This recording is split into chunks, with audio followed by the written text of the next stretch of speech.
जवाहरलाल नेहरू आयुर्विज्ञान महाविद्यालय अजमेर और संबद्ध चिकित्सालय के अंदर सर्जिकल विभाग में टेल ऑफ पेनक्रियास पे एक ट्यूमर था, काफ़ी बड़ा ट्यूमर था जिसको इंसुलिनोमा कहते हैं, जिसकी वजह से पेशेंट बार बार हाइपोग्लाइसीमिया में जा रही थी। उसके लिए मेडिसिन से हमें उन्होंने रेफरेंस करवाया, डॉक्टर मयंक श्रीवास सर, और हमारी मेडिसिन की टीम ने इसको देखा और इसका शुगर मेंटेन किया। और सर्जिकल टीम में डॉक्टर शिव कुमार बुनकर सर और डॉक्टर श्याम बूत्रा जी, कल्पना मैडम और सब ने मिलकर, उनके रेजिडेंट डॉक्टर्स, एनेस्थीसिया टीम में डॉक्टर अरविंद खरे साहब, पूजा माथुर मैडम और सभी एनेस्थेटिस्ट ने मिलकर ये डिसीजन लिया कि इसका जो ऑपरेशन है वो लेप्रोस्कोपी टेक्निक से किया जाएगा तो ज़्यादा अच्छा रहेगा, ताकि पेशेंट को कम इंसिजन लगे, जल्दी रिपेयर हो और जल्दी रिकवरी ले। उसी का परिणाम है आज हमारे सामने एक स्वस्थ डिस्चार्ज लाइक पेशेंट बैठा है जो कि इंसुलिनोमा ट्यूमर था। काफ़ी इससे पहले बार बार ये बेहोशी की हालत में जा रही, काफ़ी गंभीर स्थिति में यहाँ पर प्रेजेंटेशन लेकर आई थी। उसी संदर्भ में हमारे जनरल सर्जरी विभाग ने एक महत्वपूर्ण आयाम स्थापित किया है। अभी तक हमारे यहाँ पर जो पैंक्रियास के ट्यूमर होते थे वो ओपन करके करे जाते थे और उसमें लंबा समय लगता था मरीज़ को, और रिकवरी में भी बहुत टाइम लगता था और कॉम्प्लिकेशन भी बहुत होता। जो ये मरीज़ आई, इसके आए दिन ब्लड शुगर कम हो जाता था।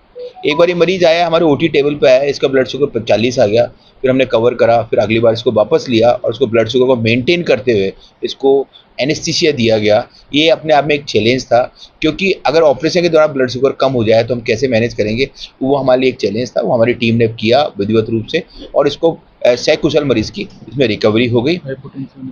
और दूसरा क्या करा, इसका ब्लड प्रेशर एकदम से ज़्यादा नहीं बढ़े, क्योंकि ऐसी सर्जरी में अगर ब्लड प्रेशर बढ़ जाता है तो ब्लीडिंग बहुत होती है और इसमें इंसुलिन का सीक्रेशन भी बहुत बढ़ जाता है उसके अंदर, और कॉम्प्लिकेशन के चांसेस होते हैं। तो हमारी टीम ने इसको, एनेस्थीसिया की टीम ने इसको हाइपोटेंसिव एनेस्थीसिया दिया, मतलब इस मरीज़ का ब्लड प्रेशर हमने लो रखा ऑपरेशन के दौरान, जिससे कि उसके मरीज़ की ब्लीडिंग बहुत कम हो। और ये सारी की सारी योजना हमारी मुख्यमंत्री आयुष्मान आरोग्य योजना के तहत मुफ्त में हुई, जो कि प्राइवेट में अगर अपन कराते तो कम से कम 3 से 4 लाख रुपए का खर्चा आता।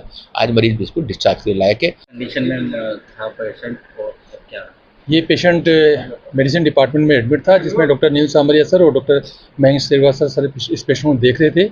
इस पेशेंट की पेनक्रियास की टेल, जिस पे एक ट्यूमर था, और उसकी वजह से इनकी शुगर कम हो जाती थी। जब तक उस पेशेंट को ऑपरेट नहीं करेंगे ये पेशेंट कभी भी ठीक नहीं हो सकता था। तो सर ने हमारे पास पेशेंट भेजा।